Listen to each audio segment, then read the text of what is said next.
Tony D and Little Joan with Screenwriter's Rant on Unidentified Objects, a movie that is about a little person and his friend trying to find aliens, but I think it's really all a metaphor about being gay. Smash like and subscribe. Thank you for smash liking and subscribing. Check out my books, links in the description.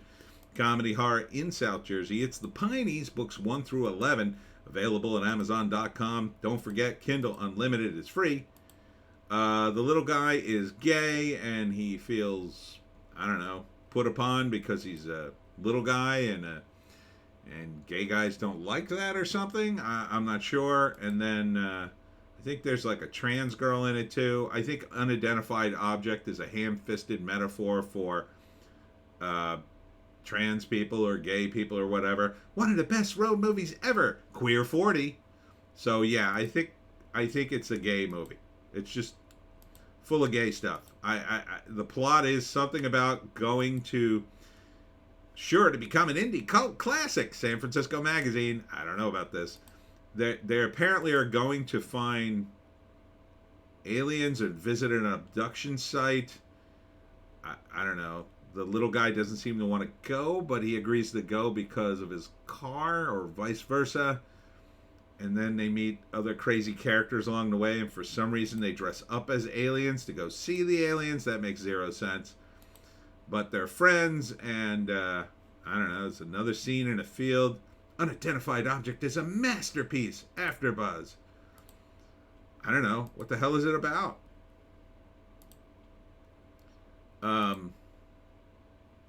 This character, I mean, it's just a bunch of random scenes about them on a road trip. Doesn't really make clear why they're doing this. So, I guess they break down. Directed by Juan Felipe Zuleta. Story by Leland Frankel and Juan Felipe Zuleta. Written by Leland Frankel. Produced by, one of the names is Leland Frankel, excuse me. Let's see, any of the cast part of the producership? No, I don't think so. Juan Felipe, don't see his name in the cast. So, yeah, I don't know. It just seems, look, there's a thing, I think, in cinema with certain creators, whether they're gay or they're from a minority group. A way to market it is, oh, this is a gay movie. Oh, this is a black movie. Oh, this is an Asian movie.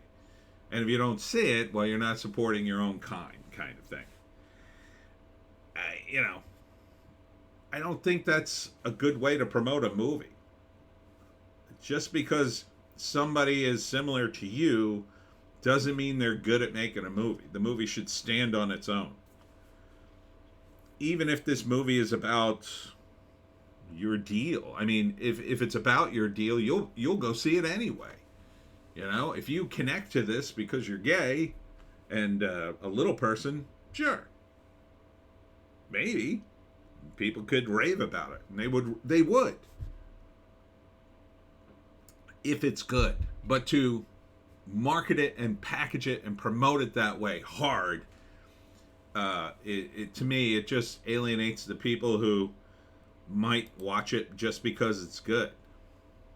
Like, I watch movies because they're good. If I hear a movie's really good, I'll go see it. Or I'll find a way to see it. I mean, right now I'm always broke. But, when I have money, I'll go see good movies. I don't want to see a bad movie. So I don't need this kind of advertising. It's kind of a turnoff, because if the movie stood up on its own, you wouldn't need to do this. So it's kind of a bad strategy. It's like admitting the movie's weak, and the only reason you can get people to go see it is because there's a lot of gay people in it or whatever. So don't market it that way. Market it from a position of strength. Market it as, this is a good movie, period. It's an interesting movie about a group of characters that goes, and I guess they're finding aliens. It's not really clear. That's enough. People like aliens. That's a general thing. Do you need to be an alien to see the movie? I don't think you do. So just market it as, hey, there's a bunch of crazy characters they're going to find a movie, and then, or find an alien, and then when you're watching the movie, oh, they're gay. Oh, I didn't know that. Well, it's a good movie. That would be the reaction if it's a good movie. If it's a bad movie, doesn't matter. They're just going to say, well, that movie was no good. They're not going to give you a pass because it's gay. They just want to see, everybody just wants to see a good movie. Whether you're gay or straight, you want to see a good movie. I don't understand why there's such confusion here.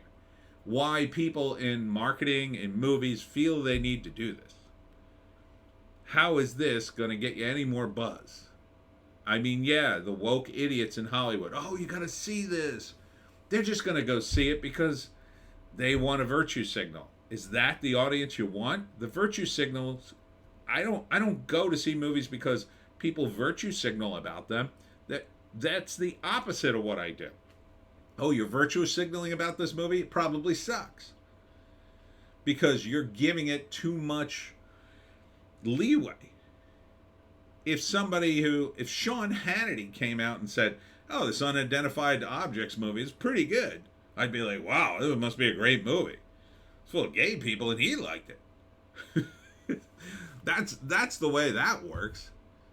So, I don't know. Is this good? It feels like a bit of a jumble. It feels like a typical indie movie, though. Weird stuff happens.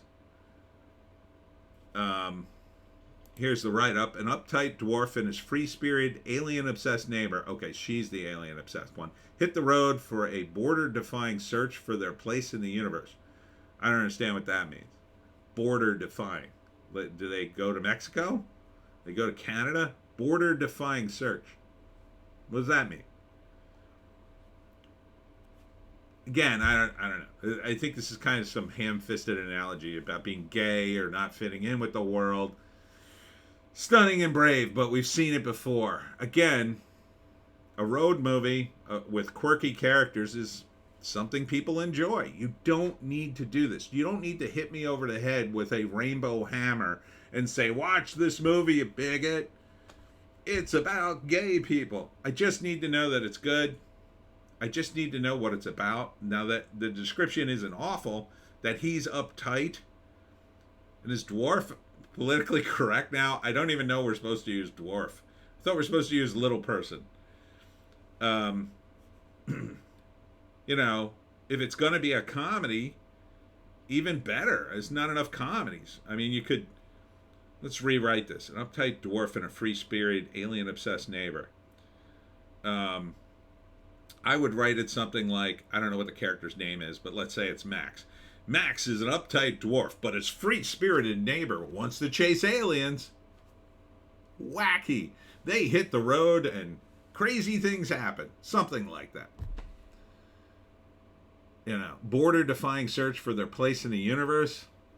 Now you're sort of telegraphing what the big message is.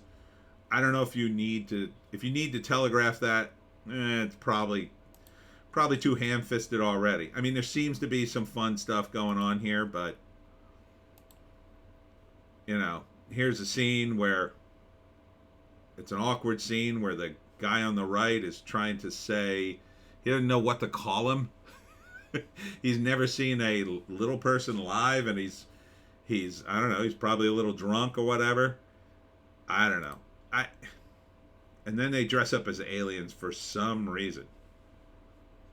And I don't think the gay magazines touting this thing is helping you either. Just say it's a good movie. Just promote the goodness about it. If it's good, I mean, this angle signals to me it's not a good movie. That it needs to be propped up this way. It's the only reason. It's so niche that you need to force feed it to the very niche market you expect to go see the damn thing. If you positioned it as from a point of strength, that audience would see it anyway. And then you might get regular moviegoers too. You know, if you just positioned as Unidentified Object, a wacky movie about people on a road trip chasing aliens. There's a whole huge audience that's much bigger than, say, the gay community that just like alien movies. That the characters are gay.